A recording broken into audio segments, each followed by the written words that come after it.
কাবা আমরা তো আসলে দেখুন, এই আপনি যেহেতু এই প্রসঙ্গে এখন তাফসীর এবং আলোচনা করছেন, এই ঘরের কিন্তু আমরা ইবাদত করি না। আমরা কিন্তু ইবাদত করি সেই মহান আল্লাহ পাক রব্বুল আলামিন, তার ইবাদত করি।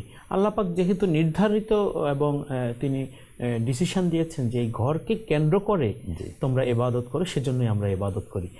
এর পরের আয়াতে আমরা কি পাচ্ছি ইনশাআল্লাহ? এর ইমিডিয়েট পরে যেটা আসছে কোরআনে বারবারই এগুলি ডাইরেক্ট ইনডাইরেক্ট আসছে, আমর বিল মারুফ নাহি আনিল মুনকার।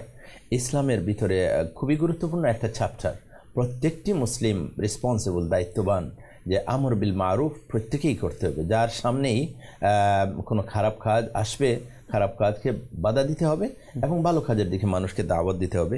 আল্লাহ রাব্বুল আলামিন যে আয়াতটি এখানে, এরপরে আরও আয়াত আছে, ওয়ালতাকুম মিনকুম উম্মাতুন ইয়াদউনা ইলাল খাইর ওয়া ইয়ামুরুনা বিল মারুফ, যে এই উম্মতের মধ্যে একটা গ্রুপ, একটা দল অবশ্যই থাকবে, এরা শুধু মানুষকে সৎ কাজের দিকে দাওয়াত দিবে এবং অসৎ খারাপ কাজকে তারা বন্ধ করবে।